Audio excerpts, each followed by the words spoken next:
दोस्तों take ITI में आपका स्वागत है। दोस्तों आज हम एक नया वैकेंसी लेकर आपके सामने आए हैं जो कि ये वैकेंसी है नॉर्थ वेस्टर्न रेलवे। जी हाँ दोस्तों, RRC जयपुर से निकला है ये वैकेंसी। ये अप्रेंटिस वैकेंसी है जो कि 1961 के तहत है। देख लीजिए, ये ऑलरेडी नोटिफिकेशन डेट है 2 जनवरी 2024।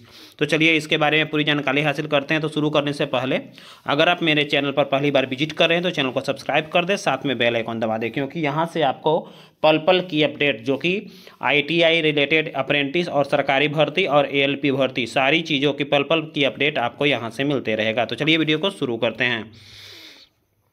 देखिए, इसका फॉर्म का स्टार्टिंग डेट ऑलरेडी दिया हुआ है। ऑनलाइन 10 जनवरी से स्टार्ट हो चुका है और ये क्लोजिंग डेट इसका 10 फरवरी तक है। जी हाँ दोस्तों, इसका 10 फरवरी तक ही है।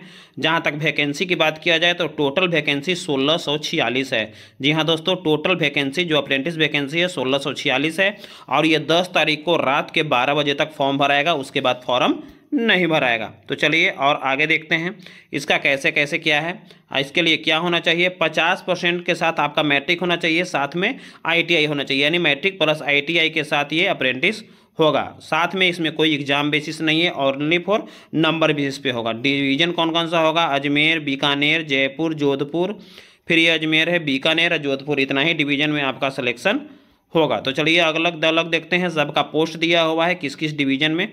अब देख लीजिए, यहाँ पे दिया हुआ है ट्रेड में क्या क्या चीज़ है। इलेक्ट्रीशियन का यहाँ देख लीजिए टोटल 8 गो, इसका टोटल मिला के 30 गो दिया हुआ है। इलेक्ट्रिकल 2 गो है, इलेक्ट्रिकल कोचिंग, इलेक्ट्रिकल पावर 30 गो है।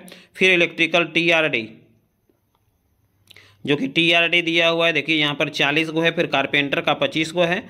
तो इस तरह से अलग अलग सीट दिया हुआ है। तो फिर इसमें भी देख लीजिए रेल मंडल कौन सा है, बीकानेर है, बीकानेर भी दिया हुआ है, बीकानेर में भी दिया हुआ है। फीटर का दिया हुआ है, पावर इलेक्ट्रीशियन का, इलेक्ट्रीशियन कोचिंग का, इलेक्ट्रीशियन TRD का 190, 69, 89, 54। फिर आगे इसमें देख लीजिए ऑलरेडी दिया हुआ है क्या होना चाहिए, ITI pass in related trade to be eligible for consultation, यानी जिस ट्रेड में आप फॉर्म भरना चाहते हैं उस ट्रेड में आप एलिजिबल होना चाहिए, तभी आप फॉर्म को भरेंगे। उसके बाद जयपुर डिवीजन में भी ऑलरेडी ट्रेड का दिया हुआ है, जो कि अच्छी खासी अप्रेंटिस करने वालों के बहुत ही अच्छा अपॉर्चुनिटी है। तो देख लीजिए यहाँ पर सीट दिया हुआ है, आप इस सीट को देख सकते हैं। इसका PDF फाइल हम अपने टेलीग्राम चैनल पे डाल देंगे, जहाँ से आप देख लीजिएगा। उसके बाद देख लीजिए, before apply any discipline the candidate should ensure date he fulfil the eligibility norms, यानी कहने का मतलब ही फॉर्म को भरने के पहले आप खुद देख लीजिए कि आप इसके लिए एलिजिबल है कि नहीं। अगर एलिजिबल है तभी आप इस फॉर्म को भरें। जहां तक एज की बात किया जाए तो देख लीजिए 15 साल मिनिमम और अधिक से अधिक 24 साल होना चाहिए, जो कि 10/2/2024 तक पूर्णना चाहिए। SC ST वालों के लिए 5 साल और OBC वालों के लिए 3 साल एज में छूट दिया गया है, और जो ऑलरेडी PWD वाले हैं उनको 10 साल का छूट दिया गया है। चलिए और देख लेते हैं क्या है क्राइटेरिया। मिनिमम क्वालिफिकेशन 10th होना चाहिए, जो कि मिनिमम कम से कम 50% के साथ होना चाहिए पास, या ITI जो हो, NCVT हो या SCVT हो, उससे कोई मायने नहीं रखता है। कोई से भी हो आपका सिलेक्शन हो सकता है, बशर्ते कि आपका नंबर ज़्यादा हो। उसके बाद ऑल कैंडिडेट को कितना लगेगा, 100 रुपया आपका फॉर्म का अप्लाई चार्ज है, 100 रुपया आपका फ़ी लगेगा।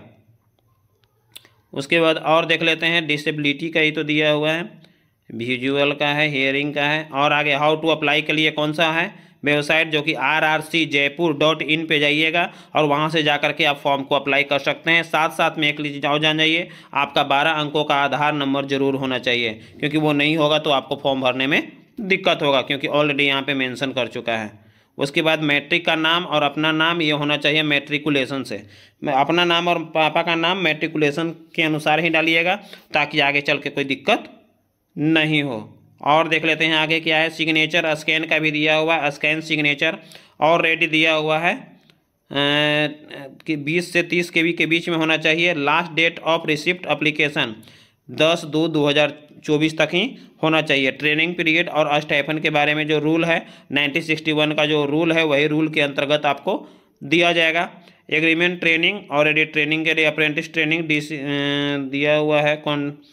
कॉन्ट्रैक्ट यानी दिया हुआ है जो अप्रेंटिस जो आपका जॉब दिया जाएगा वो कॉन्ट्रैक्ट है, ये मत सोचिएगा कि ये परमानेंट है, आपको 1 साल के बाद छोड़ दिया जाएगा। मेडिकल फिटनेस के लिए भी दिया हुआ है जो रूल है 1961 का, उसी के तहत आपको मेडिकल फिटनेस होना चाहिए। हेल्प डेस्क भी ऑलरेडी दिया हुआ है जिसमें आप जा करके वहाँ मेल कर सकते हैं अगर कोई दिक्कत हो तो, अगर कोई दिक्कत नहीं है तो मेल करने का ज़रूरत नहीं है।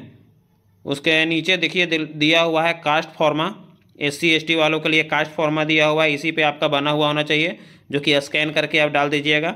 उसके बाद अदर बैकवर्ड क्लास यानी OBC वालों के लिए जो फॉर्मा है जो कि ऑलरेडी अभी आप बनाइएगा OBC, तो यही पर फॉर्मा मिलेगा और यही इसी पे बनाना है। उसके बाद डिक्लेरेशन फॉर्म है, इस डिक्लेरेशन को भी अदर बैकवर्ड क्लास वाले फॉर्म भर करके इसमें डालते हैं। तो यही है इसमें दिया हुआ और तो कुछ नहीं है। इनकम सर्टिफिकेट किनके लिए है? ये EWS वाले के लिए है, देख लीजिए ये EWS वालों के लिए है, तो वो ये इनकम सर्टिफिकेट डालेंगे। उसके बाद शेड्यूल, ये अप्रेंटिस जो रूल है वो रूल के अनुसार ये फॉर्म दिया गया है।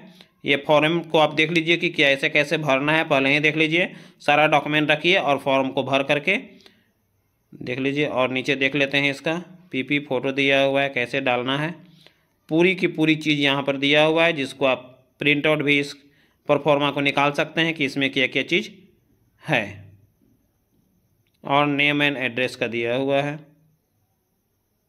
बस यही है। तो दोस्तों ये वीडियो कैसा लगे, 1 मिनट, तो दोस्तों ये वीडियो कैसा लगा, अच्छा लगा तो लाइक कमेंट और दोस्तों को शेयर करें ताकि उनको भी ये वैकेंसी न छूट पाए, क्योंकि बहुत ही अच्छा वैकेंसी आया है। जय हिंद दोस्तों।